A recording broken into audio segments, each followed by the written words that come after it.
Bonjour et bienvenue dans l'entretien de l'intelligence économique, l'émission consacrée aux coulisses de la mondialisation.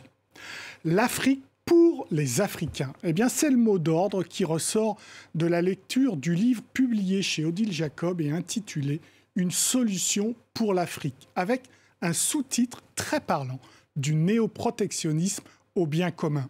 Son auteur est commissaire à l'agriculture de l'UEMOA, l'Union économique et monétaire ouest-africaine, et il est mon invité. Bonjour Kako Nubuko. Bonjour. Alors, juste un mot, c'est quoi l'UEMOA? C'est l'équivalent de l'Union européenne, c'est ça? Oui, c'est exactement ça. C'est l'Union économique et monétaire ouest-africaine qui regroupe 8 États, dont 7 francophones, qui ont la même monnaie commune, le franc CFA, et qui cherchent, dans le cadre de la liberté de circulation, à accélérer le processus d'intégration sous-régionale. Voilà. Et ces 8 États se retrouvent avec 7 autres pour former la CEDEAO, la communauté économique des États de l'Afrique de l'Ouest. Et donc vous êtes commissaire à l'agriculture. Vous aviez publié un livre chez Odile Jacob en 2019, c'était l'urgence africaine, c'était un peu le constat. Maintenant, avec ce nouveau livre, c'est les solutions. Alors, parmi les solutions, vous prenez le néoprotectionnisme.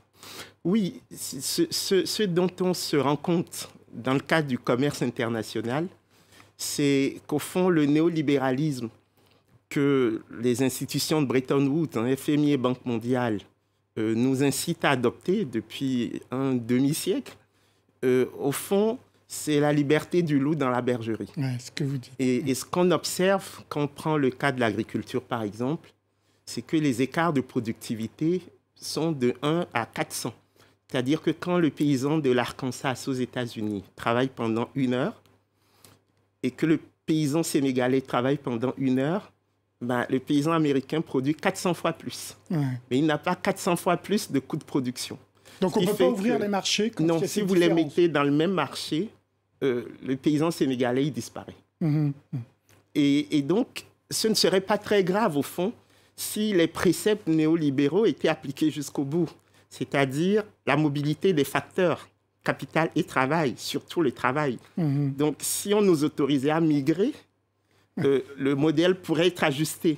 Et donc, c'est difficile, dans le cadre d'un modèle qui n'est pas appliqué, d'obliger les Africains à jouer ce jeu-là. Concrètement, qu'est-ce que vous proposez? De fermer les frontières ou d'augmenter les tarifs? Qu'est-ce que vous proposez? Non, 2 séries de choses. Déjà, sur les tarifs, il faut remonter les tarifs. Les tarifs douaniers. Les tarifs douaniers. L'Afrique est le continent le moins protégé au monde. Il faut absolument remonter les tarifs pour qu'il y ait une neutralité pour le consommateur entre consommer ce qui est produit chez lui et acheter ce qui est importé. Sinon, il y aura toujours une incitation à importer plutôt que de consommer ce qui est produit chez nous. En gros, ils sont à combien les tarifs en dessous des 3%? Oui, dans l'UEMOA, on est à 0,5, 10 et 20%. Et donc, il faudrait les remonter à combien?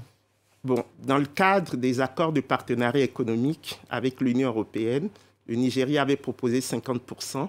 Pour l'instant, on est à 35%. Mais il y a aussi les barrières non tarifaires qui nous bloquent, les normes sanitaires, les normes phytosanitaires, les normes environnementales. Et là, il faut que l'Afrique se protège parce que l'Afrique rend au monde beaucoup de services écosystémiques. Le bassin du Congo, par exemple. C'est ce que vous appelez les biens communs. Ce sont les biens qui, s'ils ne sont pas régulés, risquent de disparaître. Donc fleuves, montagnes, la terre, plaines. Exactement. Tout ce qui fonde, au fond, le bien-être des Africains. Il faut protéger cela. Sinon, nous sommes la proie de la prédation du reste du monde. On les protège de qui et de quoi? On les protège de tout ce qui est extraction non maîtrisée. Et on voit bien sûr, on voit bien nos matières premières qui sont exploitées sans transformation sur place, qui sont exportées, ce qui fait qu'on a des PIB qui ne veulent pas dire grand-chose parce qu'il n'y a pas les créations d'emplois qui devraient aller avec. Et puis, on a des formes de pollution extraordinaires et on importe beaucoup de produits qui ne sont pas très sains au final. puisque nous sommes au fond une sorte de dépotoir pour le reste du monde. À l'époque, il y a eu un rapport qui avait fait couler beaucoup d'encre, qui demandait qu'on envoie en Afrique les déchets. Ça a été le rapport de Larry Summers, l'anneau toxique. Donc on sort du marché?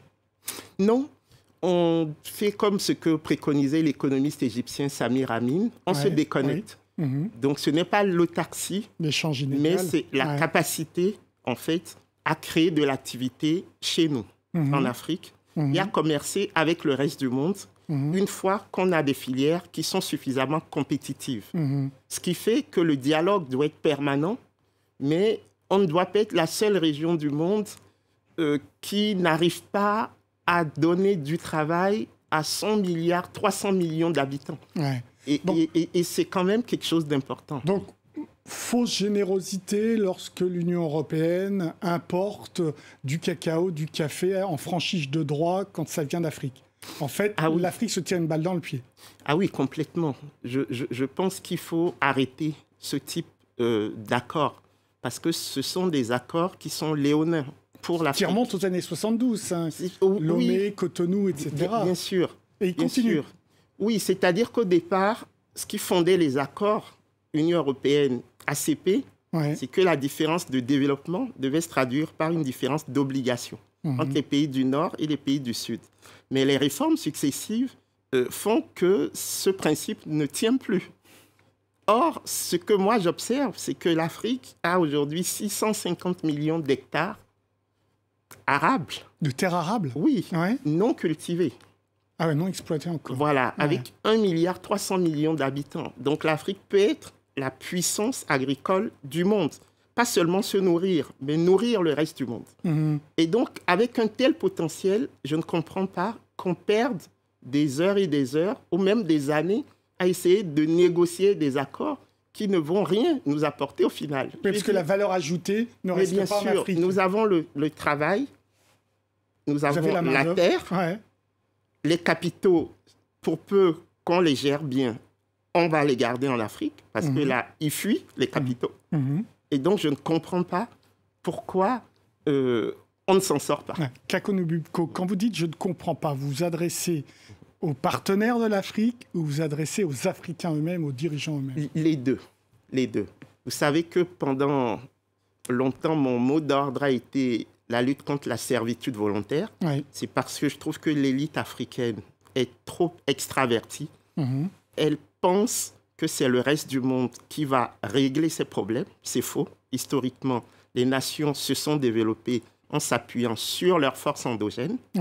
Et puis, je parle au reste du monde parce que si l'Afrique échoue, elle va entraîner le reste du monde dans sa chute.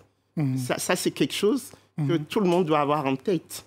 Il n'y a pas aujourd'hui, à l'heure de la mondialisation, possibilité pour un continent de dériver sans que les autres n'en fassent les frais. Les forces de l'Afrique, vous en parlez dans votre livre, vous dites qu'elles se sont révélées à l'occasion de la pandémie de Covid, où le monde entier s'est refermé, s'est confiné, et que l'Afrique a dû faire face à ses propres forces.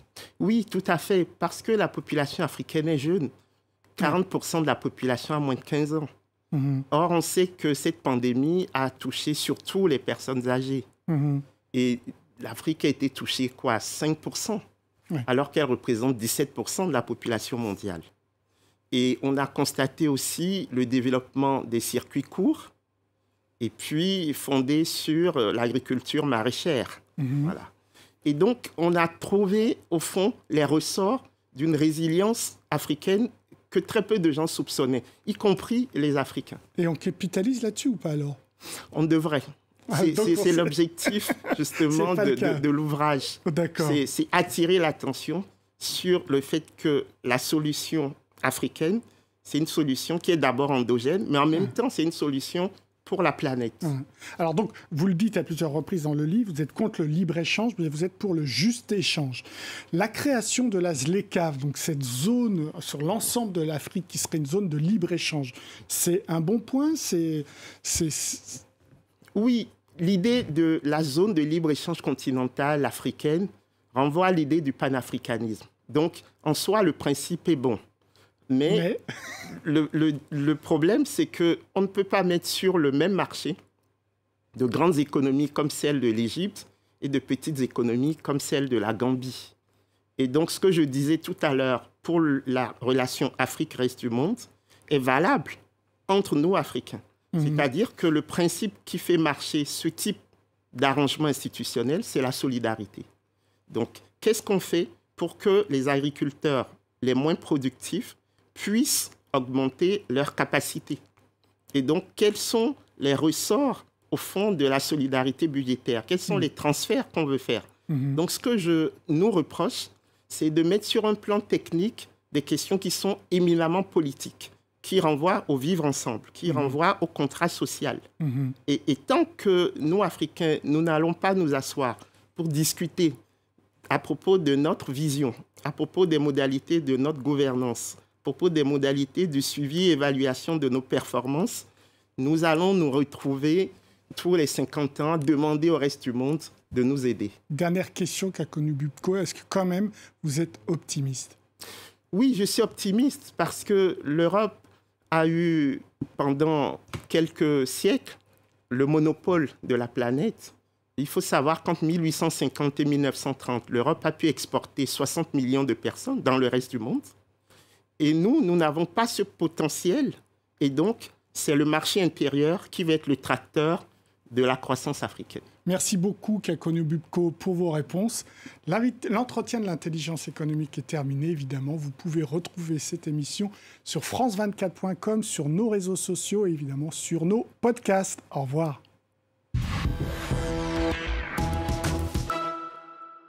Si bien devant mon programme, avec mon Gaudin. Depuis 1840, les poêles Gaudin apportent chaleur et confort à votre intérieur. Gaudin, spécialiste des poêles à bois et à granulés. C'était votre programme avec Maison Rivière. Des plats authentiques et savoureux pour prolonger le plaisir des sens. Maison Rivière, le savoir-faire culinaire. Événement. Notre planète brûle et l'Afrique est le continent le plus menacé par les changements climatiques. Sa voix sera-t-elle entendue ? C'est l'enjeu de la COP27 de Sharm el-Sheikh en Égypte du 6 au 18 novembre 2022. Interviews, débats, analyses, reportages, éditions spéciales, nos équipes seront présentes sur place. La COP27, 12 jours pour le climat, c'est à suivre sur France 24 et france24.com. Passez un agréable moment devant la météo avec Nesten, groupe d'agences immobilières pour l'achat, la vente, la location et la gestion partout en France.